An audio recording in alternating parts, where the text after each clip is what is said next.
Dios te salve María, llena eres de gracia, el Señor es contigo.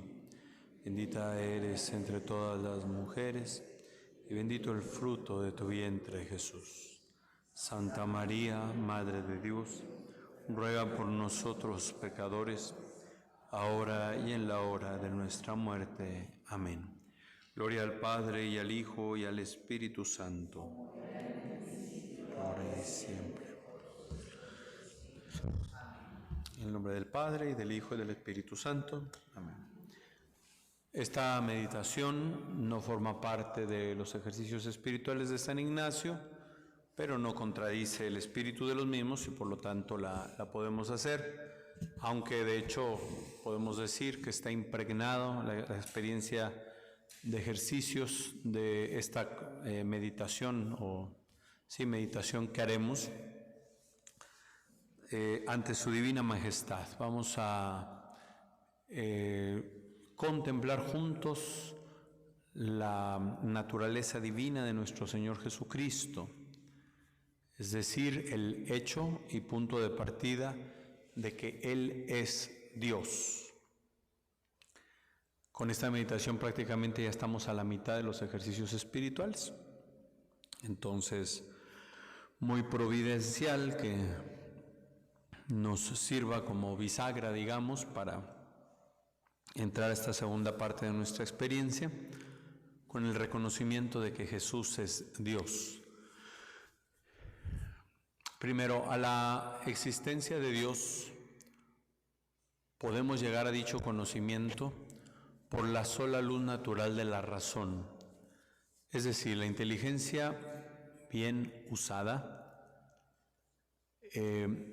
concluye que tiene que haber un primer principio, origen y ordenador de todo.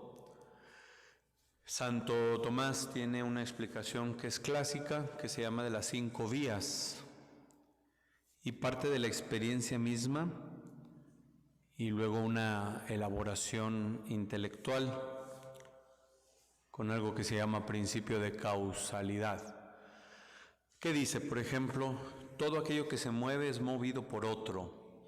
Alguien tiene que producir ese movimiento, ¿no? Vamos a decir, si yo estoy escribiendo, la pluma no tiene capacidad de moverse a sí misma, alguien la tiene que mover. ¿Quién? Pues el individuo, el ser humano. Pero ese ser humano tiene que ser movido por otro, ¿no? En el sentido cuanto origen, pues mis padres, el alma en cuanto al principio de operaciones en la forma del cuerpo se llama, tengo que tener un origen el cual me lleva a ser lo que soy. Y entonces todo lo que se mueve, si voy así para atrás, esto es movido por otro, esto es movido por otro, esto es movido por otro, tenemos que llegar a un primero que mueve a todo y al cual nadie lo mueve. La palabra que usa, o la expresión que usa Santo Tomás nos puede sonar un poco rara. A eso se le llama motor inmóvil, o sea, uno que mueve, pero él mismo no es movido. Por este mismo camino, dice, todo tiene que ser causado por otro. Y entonces tiene que haber una primera causa que no es causada por nadie. Esa causa incausada es Dios. Hay un orden en la naturaleza. Por ejemplo, los ciclos de las estaciones. Este orden es muy perfecto. A veces, por ejemplo, quien haya tenido oportunidad de ver un panal de abejas, ¿no?, con unos hexágonos perfectos, o la simetría y armonía de una flor, hay un orden, y si hay un orden tiene que haber quien ordene, un ordenador.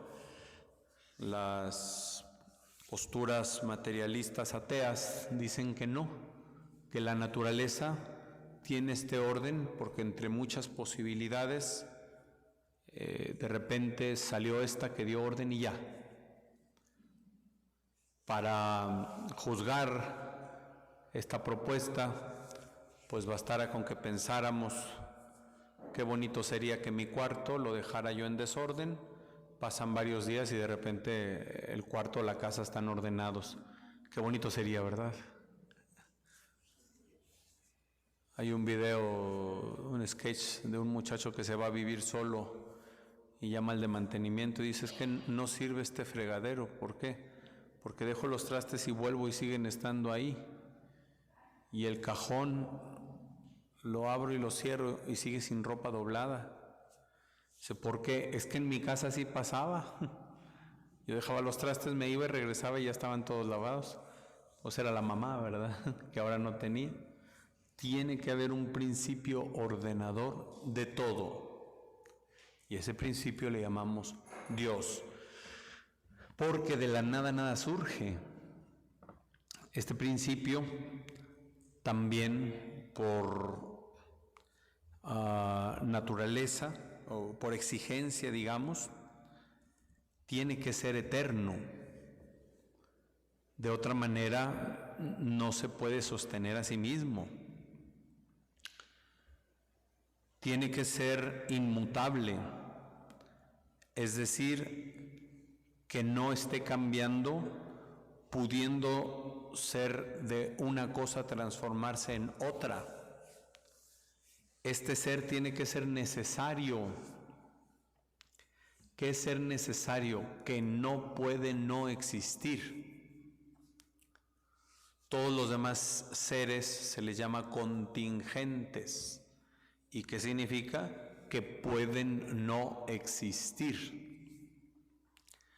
Todo lo demás que no es Dios puede ser así. Eterno, infinito, inmutable, inmenso, son cualidades propias de la divinidad, de este Dios al que, como decíamos, se puede concluir su existencia aún sin tener fe. Hay un Dios y podemos conocer muchas cosas de este Dios, como las que ya mencioné.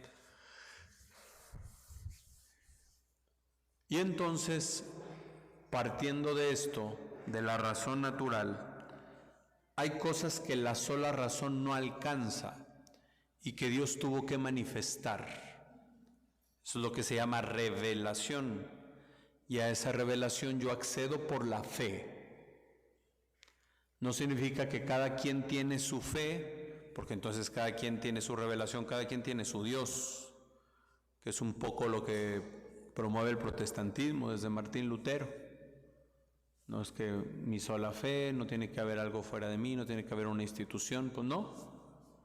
Cada uno con su fe accede a este mismo y único depósito de la fe. ¿Qué es en último término? Lo que Dios mismo ha revelado sobre sí mismo y el misterio de su voluntad. Eso es revelación. Por esta revelación sabemos que Dios es un solo Dios, una sola sustancia divina, pero tres divinas personas. Los números no dan para ello. 1 es igual a 3. La matemática dirá que no es posible. Pero entonces una sola divinidad, un solo Dios, tres divinas personas. No son tres dioses, no son cada uno un tercio de Dios, sino cada uno de ellos es verdadera, completa e íntegramente Dios. Hay en la Trinidad un orden. Esto nos es difícil de entenderlo porque nosotros lo entendemos como una sucesión de cosas en el tiempo, y todo este orden de la Trinidad es divino y por lo tanto es eterno. No tiene un antes no y ahora sí.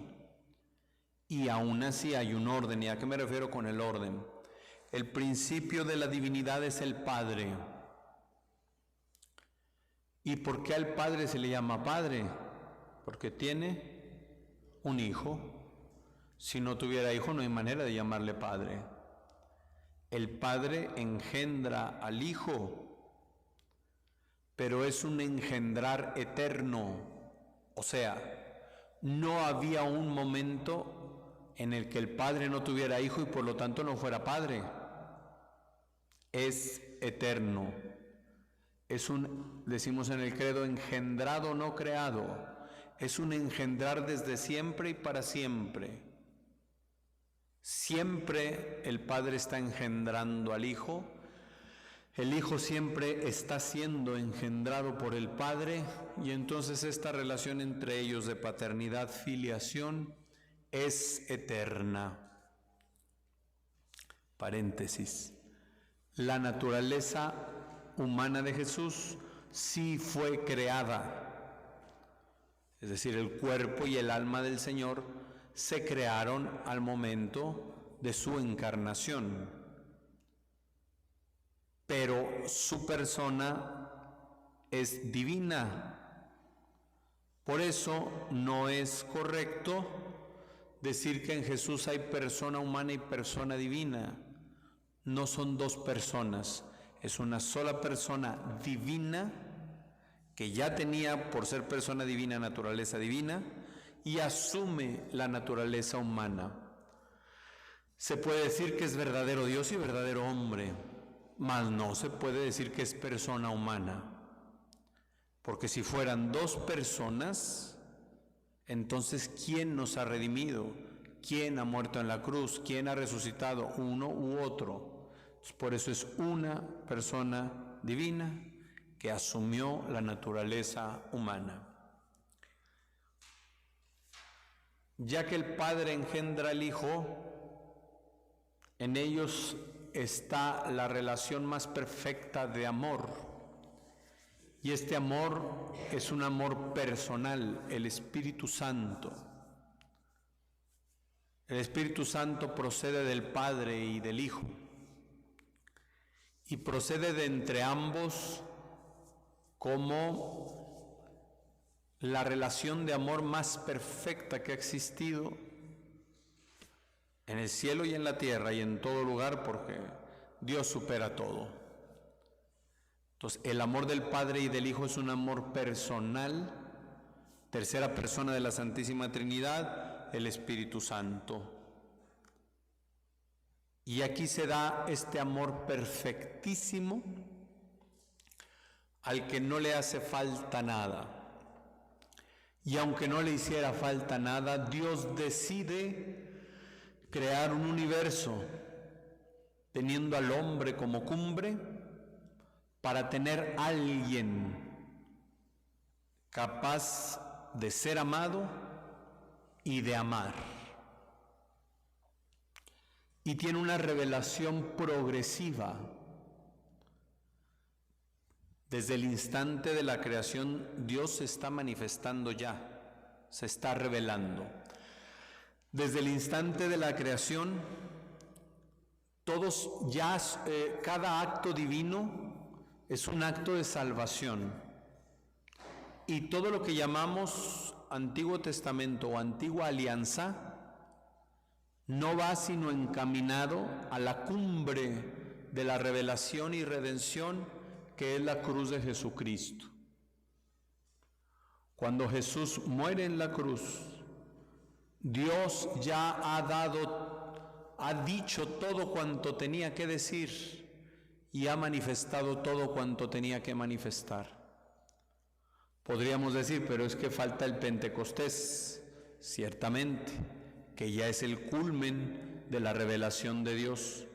Pero incluso ya desde la cruz, el Señor dijo, si alguno tiene sed, que venga y beba. Como dice la Escritura, de su interior brotarán ríos de agua viva. Eso lo decía refiriéndose al Espíritu Santo que habrían de recibir todos cuantos creyeran en Él. De su interior brotarán ríos de agua viva.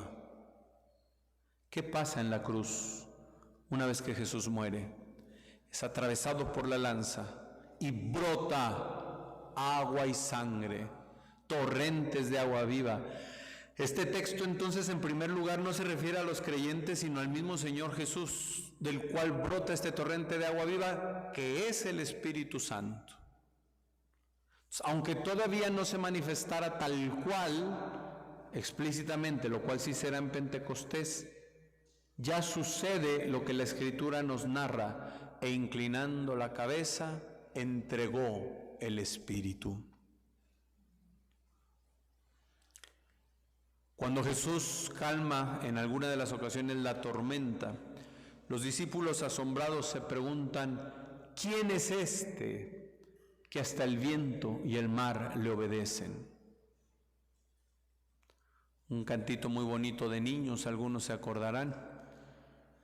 Jesús, ¿quién eres tú? Tan pobre al nacer que mueres en cruz, das paz al ladrón. ¿Quién eres tú? Y podríamos preguntarle eso durante esta semana, no por una duda culpable, vamos a decir, sino como una búsqueda honesta. Como decía San Pablo, quiero experimentar el poder de su cruz y participar de sus padecimientos. Jesús, ¿quién eres tú? ¿Quién eres tú? Y la respuesta, aunque es muy amplia, en primerísimo lugar, y es el dogma central del cristianismo: Él es Dios, que se ha hecho carne, el Dios encarnado. El credo, según la instrucción de la liturgia, nos dice que al llegar a la parte donde dice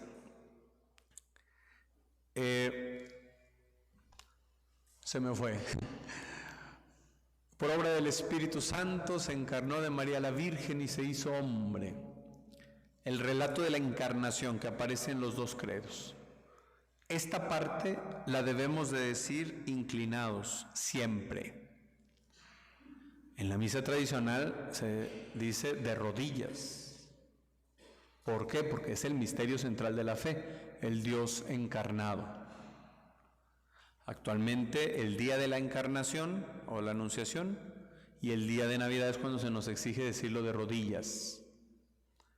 Pero por lo menos deberíamos hacerlo en todos los domingos. Y por obra del Espíritu Santo se encarnó de María la Virgen y se hizo hombre.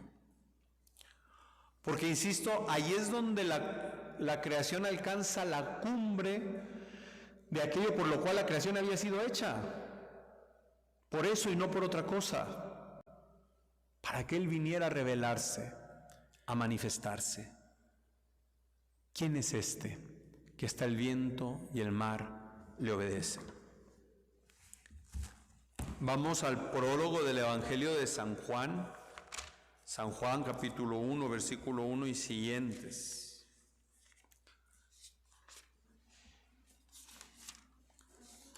En la Biblia, Evangelio de Juan 1:1. En la Biblia hay pocos textos que clara y directamente digan que Jesús es Dios.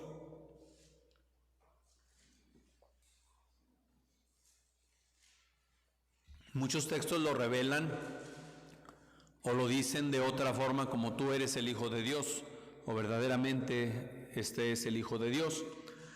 Pero encontramos esos textos, y sobre todo en San Juan, ¿no? El Padre y yo somos uno, el Padre es mayor que yo, etc. Pero este texto pienso que es el que debe tener el protagonismo, porque nos recuerda mucho al texto de la creación en el Génesis, pero con una actualización maravillosa y todavía más trascendente. Muchas Biblias de nosotros dicen palabra, la palabra. En el principio existía la palabra, pero la palabra que se traduce por palabra, en el original del Nuevo Testamento, que es griego, fue escrito en griego, es logos, logos. Y logos en el griego es una palabra de género masculino, el logos, hologos se dice. Entonces, porque hablar de Jesús y hablar en femenino como que nos produce pues cierto choque, ¿no? ¿De quién estamos hablando? Por eso algunas Biblias traducen, en el principio existía el verbo. Yo lo voy a leer diciendo el logos, como para que nos quede clarísimo que estamos hablando de Jesús, segunda persona de la Santísima Trinidad, el Hijo. En el principio existía el Logos, y el Logos estaba junto a Dios, y el Logos era Dios. Este era no se puede traducir tan fácil, o sea, aquí no está tan bien traducido, digamos, porque hay una forma del verbo, tanto en griego como en hebreo, que no se puede traducir al español. Cuando Moisés se encuentra con la zarza ardiendo y pregunta, ¿a quién les voy a decir que me envía? La respuesta, lo que decimos o como lo leemos en las Biblias, es: yo soy el que soy. Si lo tradujéramos muy literalmente, debería decir algo así como: yo soy el que está siendo. O sea, no como algo estático, soy, sino como algo estable, pero siempre nuevo. Yo soy. ¿Se entiende esto? Es un ser, pero no estático, no pasivo. En este sentido, cualquier cosa que sea, esta computadora, en un par de años va a ser vieja y obsoleta, porque empezó a ser en un momento y de alguna manera su ser se va agotando. Y si de repente tiene una falla o se apaga, ¿por qué? Porque algo de su ser se agota, ¿se entiende esto? En cambio, Dios, como es, su ser no se agota. Entonces, el verbo era Dios, el verbo era y seguía siendo cada vez Dios. O sea, esta misma noción de yo soy el que soy, ¿me entienden? Entonces, el Logos es Dios. Dios. Entonces aquí ya se nos habla de esta identidad de sustancia entre el Padre y el Hijo. El Padre y el Hijo son Dios, no dioses, sino el único Dios vivo y verdadero que existe desde siempre, que vive para siempre, luz sobre toda luz. Todo se hizo por Él, por el Verbo, por el Logos. Entonces, una cualidad muy propia de Dios, que es ser creador, se dice también del Logos. Todo se hizo por Él, y sin Él nada se hizo. Lo que se hizo en Él era la vida, y la vida era la luz de los hombres, y la luz brilla en las tinieblas, y las tinieblas no la vencieron. Esto es bellísimo. ¿Sabe usted que en el Evangelio de Juan no aparece ni una sola vez el demonio? No hay ningún exorcismo que el Señor Jesús haga, a diferencia de los otros evangelios. Porque en la visión de Juan, que es de alguna manera la más sencilla y la más profunda, el solo hecho de que Él sea quien es, la luz brilla en las tinieblas no la vencieron. Otras traducciones dicen, y las tinieblas huyen. Desde el principio, en la visión profunda de Juan, el mal ya está vencido. Fíjese qué maravilla. Desde el principio, el mal ya está vencido. A mí me llaman la atención las películas de exorcismos. Generalmente los exorcistas que ponen ahí son unos incompetentes, ignorantes y faltos de fe que no tienen ni idea qué hacer y que cuando van a hacer el exorcismo siempre van con miedo y si no sale. Y en la película más famosa de el tarugo termina diciéndole al demonio que se meta en él para liberar a la niña. Absurdo, absurdo. Jamás ha sido ni la fe ni la práctica de la Iglesia. Cuando se celebra un exorcismo se hace con la autoridad de Dios y con la certeza de que Dios es Dios y que entonces vendrán los efectos cuando Dios en su divina providencia lo disponga, pero no hay nada que temer. ¿Por qué? Porque la luz brilla en las tinieblas y las tinieblas no la pueden vencer. Por eso en Cristo somos más que vencedores y todo lo podemos en Cristo que nos da la fuerza. Amén. Me brinco al verso 9. El Logos era la luz verdadera que ilumina a todo hombre cuando viene a este mundo. En el mundo estaba y el mundo fue hecho por él, pero el mundo no lo conoció. Vino a los suyos, mas los suyos no lo recibieron, pero a todos los que lo recibieron les dio poder de hacerse hijos de Dios, a los que creen en su nombre. Por ser él el Hijo de Dios, él es Dios, él tiene el poder de hacernos hijos de Dios. ¡Qué maravilla y qué belleza!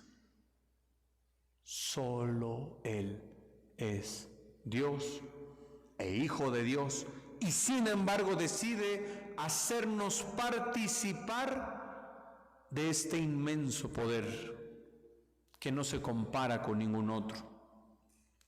Ellos no nacieron de sangre, ni de deseo de carne, ni de deseo de hombre, sino que nacieron de Dios, y el Logos se hizo carne y puso su morada entre nosotros. Otra vez llegamos a la cumbre ya. Encarnación y cruz van de la mano siempre, porque si el Verbo se hizo carne y nació como bebé humano con cuerpo y alma, fue para que su carne fuera y sangre fueran la materia que en el altar de la cruz él iba a ofrecer.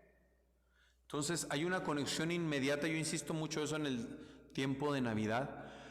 Hay una conexión inmediata entre la encarnación del Verbo y su muerte redentora en la cruz. Porque Jesucristo es el único que verdaderamente ha nacido para morir. Todos los demás, antes de morir, tenemos que encontrar nuestro propósito, que es la vida en santidad y cómo Dios quiere que la realice. Pero solo Él nació para morir por nosotros. Así amó Dios al mundo, le entregó a su Hijo único, para que todo el que crea en Él no se pierda, sino que tenga la vida eterna. Y hemos contemplado su gloria, gloria que recibe del Padre como unigénito, lleno de gracia y de verdad. Juan daba testimonio de él. Sabemos que Juan nació 6 meses antes de Cristo. Proclamando Juan el Bautista: este era del que yo dije, el que viene detrás de mí se ha puesto delante de mí porque existía antes que yo. A ver, primero fue concebido Juan el Bautista y al 6º mes fue concebido Jesús. Pero Juan, en este ministerio profético, sabe con certeza que Jesús existía antes que él. Y el único que existe antes de todo es Dios eterno y verdadero. Por eso les digo, aunque no todas las expresiones sean así clarísimas de forma inmediata, sí nos dejan entrever esta verdad absoluta de fe. El centurión romano, al ver todos los signos que rodeaban la muerte de Jesús, cae de rodillas y dice: verdaderamente este hombre era Hijo de Dios. Cuando Tomás, que se había perdido de este primer encuentro con Cristo resucitado, el segundo domingo de Pascua está con todos ellos y había retado: a ver, si yo no meto mi dedo en el orificio de sus manos y no meto mi mano en su costado, no voy a creer. Podemos a veces acusar a Tomás de muchas cosas. Es que el incrédulo, ¿cómo no iba a creer en Jesús? Imagínate, si un ser querido tuyo que amas mucho, que ha muerto, a los días de haberlo sepultado te dijeron: no, ahí vi a tu familiar y dice que quiere verte. ¿Se lo creías? No. entraríamos en una confusión. O sea, eso es lo que le pasó a Tomás. Pero el Señor viene a esta necesidad de Tomás y le dice: aquí están mis manos, aquí está mi costado, mete tu mano. ¿Cuál es la respuesta de Tomás apóstol? Señor mío y Dios mío. Los testigos de Jehová que niegan la divinidad de Jesucristo hacen circo, maroma y teatro para buscar explicar esto de cualquier manera. Pero no que Tomás dijo a Jesús: Señor mío y Dios mío. Jesús entonces es Dios, y eso hemos de creerlo, definitivamente. Y hay una serie de cosas que podemos decir respecto a esta divinidad de Jesús. El Señor Jesús es Dios eterno, nace como Dios. ¿Por qué decimos eso? Por todas las cosas extraordinarias que rodearon su concepción y su nacimiento mismo. La concepción virginal, que es un hecho naturalmente imposible, y que por intervención milagrosa del Espíritu Santo se fecunda el vientre de la Virgen María y empieza nuestro Señor su existencia terrena, vamos a decir. Aquellas otras, bueno, hay un anuncio del ángel que también es una cosa milagrosa. El lugar donde nace con suma pobreza, pero anunciado por medio de ángeles que dicen a los pastores que ese tiempo ha llegado. Cuando luego, quizá 2 años después, no lo sabemos, llegan los Reyes Magos, que no eran reyes, eran magos, pero la iglesia, o sea, el Evangelio les dice magos, pero la iglesia la relaciona con otro texto que dice que vendrán todos los reyes. Y entonces por eso se asumió ese nombre de Reyes Magos, que eran paganos, probablemente de Babilonia o de Persia en ese tiempo ya. ¿Y cuál es la expresión que ellos dicen al rey Herodes cuando llegan a Jerusalén? ¿Dónde está el rey de los judíos? Porque hemos visto surgir su estrella en Oriente y hemos venido a adorarle. ¿A quién se adora? Sino solo a Dios. Solo a Dios. Todos los paganos, después de la Santísima Virgen María, estos paganos, los magos, son quienes en primera instancia reconocen la divinidad de nuestro Señor, públicamente adorándole. Y los 3 regalos que ellos llevan son una síntesis del misterio divino. ¿Por qué? Porque le dan oro como a rey, incienso como a Dios, mirra como a hombre mortal. Nace pues como Dios, habló como Dios, tanto en las profecías extraordinarias, profecías que todavía se están cumpliendo, pero también el conocimiento que tenía del alma de aquellos que estaban con él. Judas, ve a hacer lo que tienes que hacer, hazlo pronto. No, que hay en su corazón, el Señor lo revela, conoce. Al hablar estas profecías habla como Dios. Lo que sucederá en los últimos tiempos, lo estamos viendo. Quienes interpretan la Biblia sin fe dicen que son como cuentitos que se elaboraron después de la destrucción de Jerusalén en el año 70, pero que Jesús no había predicho nada. Pues si Jesús es Dios, lo que dijo es verdadero y sigue siendo verdadero. Y como les digo, se sigue cumpliendo y pasarán el cielo y la tierra. Pero esta palabra no pasará y se llegará a cumplir hasta el último ápice, hasta el puntito más chiquito de la ley, de la palabra de Dios se cumplirá. También habla como Dios en la perfecta sabiduría que manifiesta en cada una de sus palabras. Incluso gente sin fe ha reconocido a Jesús como un maestro perfecto, porque se revela el total conocimiento de Dios y el total conocimiento del hombre que Jesús tiene. Entonces Jesús habla como Dios, profetizando incluso su propia muerte, porque Él sabía cómo iba a morir, porque Él decide morir, ya lo veremos enseguida. Obra como Dios. Cada uno de los milagros que realiza son hechos por su soberana autoridad.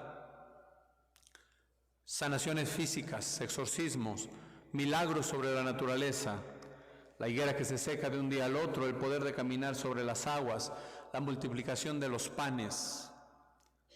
Todo esto revela que Él es Dios. Cuando sana al paralítico y que antes de esto le dice: hijo, tus pecados te quedan perdonados, los fariseos que estaban ahí a la expectativa, sin quererlo, pretenderlo, profetizaron: ¿quién puede perdonar los pecados sino solo Dios? Ya estaban sin quererlo reconociendo la divinidad de Jesucristo. Jesús muere como Dios. ¿Por qué decimos que muere como Dios? Sabía el momento de su muerte, Él decide el momento de su muerte. En varios momentos, por lo menos 3, trataron de asesinarlo antes de la cruz. Pero incluso cuando su mamá le pide aquel primer milagro, la respuesta del Señor es: todavía no ha llegado mi hora. Él soberanamente con el Padre definiría la hora. Por eso en Juan 13:1 dice: sabiendo que había llegado. La muerte de cualquier ser humano, y como será la muerte de nosotros, queramos o no, será violenta. El momento en el que se separe el alma de nuestro cuerpo, lo experimentaremos con gran violencia. Por eso es natural que tengamos miedo a la muerte. El Señor Jesús no. Es inclinando la cabeza. O sea, la cabeza de Jesús no cayó. No. Él voluntariamente inclina la cabeza y voluntariamente entrega el Espíritu. Él es soberano y dueño de su propia muerte. Y para revelar que no era cualquiera el que moría, los cielos y el universo entero se conmocionaron. El sol se oscureció, la tierra tembló, las rocas se partieron, porque el dueño de todo había muerto, soberanamente. Resucita como Dios. Ya dijimos que Él dijo: yo tengo poder para recuperar la vida.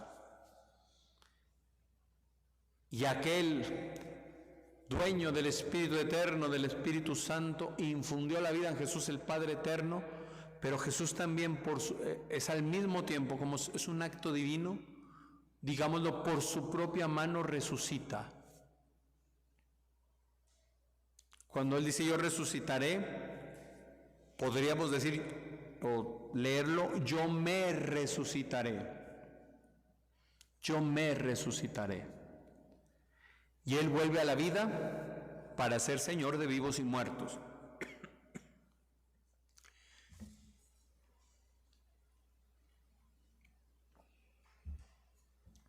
La resurrección no es la simple reanimación de un cadáver, como sí lo fueron la resurrección de Lázaro y la resurrección del hijo de la viuda.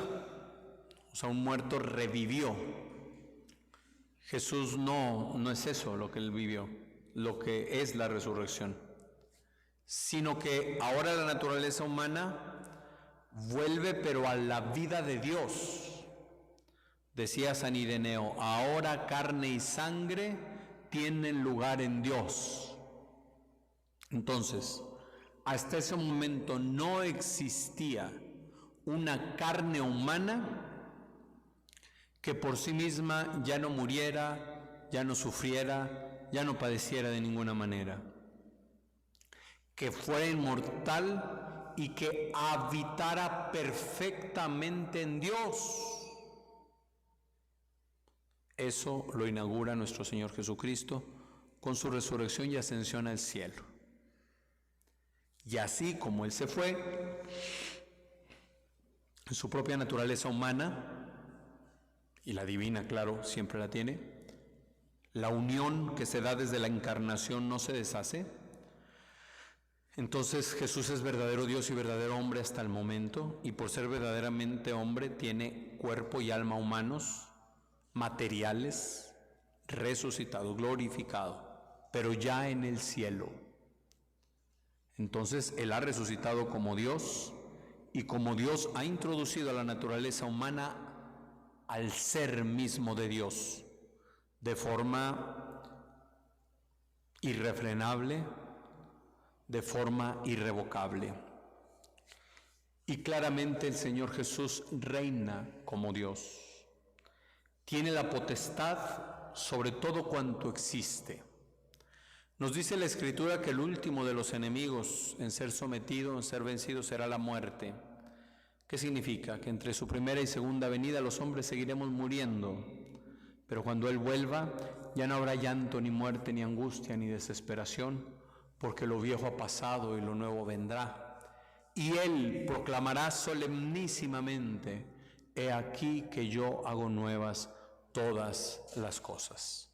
Con su nombre, con su autoridad, con su poder, Él tiene la potestad de dirigir los destinos de las naciones. Y si puede dirigir y ordenar el destino de las naciones según su beneplácito, ¿cuánto no podrá hacer con nuestra propia vida si estamos dispuestos? ¿Qué produce en Jesús, digamos, este ser divino? Pues que es Dios y que todo lo que es atribuido a Dios, que ya lo dijimos, eterno, infinito, majestuoso, etcétera, es propio de Jesucristo. Merece ser adorado y glorificado. Y esa es la exigencia para nosotros. Ante Jesús no basta una simple reverencia. Él merece toda la adoración. Y lo que ya he dicho y repito, si Él es Dios, todo lo que dijo es verdadero. Sigue siendo verdadero, perfectamente válido y en consecuencia nos obliga. Meditemos y mejoremos nuestra actitud cuando estemos delante de Jesús. Por ejemplo, yo llamo la atención a la gente que actualmente estamos en el templo como si estuviéramos en la plaza. Y no digo cualquiera, en mi parroquia es muy bonito que la gente llegue a rezar. Entonces incluso en la misa de 8, generalmente ya se acabó un rosario para cuando vamos a iniciar la misa de 8, la gente llega a rezar. Pero a veces, ahí o en otro lado, que tenemos una reunión de servidores o tal cosa dentro del templo, con el Santísimo Sacramento en el sagrario, y estamos hablando como si estuviéramos en la Alameda. Yo platico muchas veces, cuando yo era niño, bajando de la calle de Hidalgo, si me asomaba en el templo de San Juan de Nepomuceno, más adelante en Catedral, ¿cuál era la primera experiencia? El silencio. El silencio. Eran lugares de silencio, porque es un lugar sagrado, porque es un lugar diferente al resto, que se llama profano. Esto es sagrado. Entonces tengo que actuar, comportarme de manera diferente, donde Él sea el centro. Cuando, por ejemplo, en Catedral va a haber un concierto de música clásica, el Santísimo se saca y se reserva en otro lugar para que no haya una irreverencia. También cuando va a haber una conferencia, si el conferencista va a estar frente al sagrario, si no va a haber una relación con la oración o algo así, se prefiere retirar el Santísimo del sagrario. Pero tenemos que estar atentos para comportarnos en el templo como Dios se merece, con amor, con respeto, con reverencia. Ya allá afuera podremos platicar y lo que sea, ¿no? Entonces el respeto que Dios nos merece, la adoración que Él se merece. Tenemos el privilegio estos días de tener misa y hora santa diaria. Es esta gran oportunidad de rendirle el honor, la gloria y la alabanza que Él se merece. Entonces meditemos de aquí a la 1:15 sobre esta divinidad de Jesucristo. Y tomando los detalles de los que San Ignacio nos ofrece, que nos ayuden para ello. Por ejemplo, San Ignacio dice que antes de llegar al lugar de la oración hago una reverencia y eleve mi pensamiento. ¿Por qué? Porque Él es Dios. Entonces, tener mayor conciencia de eso. Y si voy a orar y puedo hacerlo de rodillas o postrado en el suelo, simplemente adorando, sería suficiente para este ejercicio espiritual que van a empezar. ¿Por qué? Porque Él es Dios y se lo merece. Gloria al Padre, y al Hijo, y al Espíritu Santo.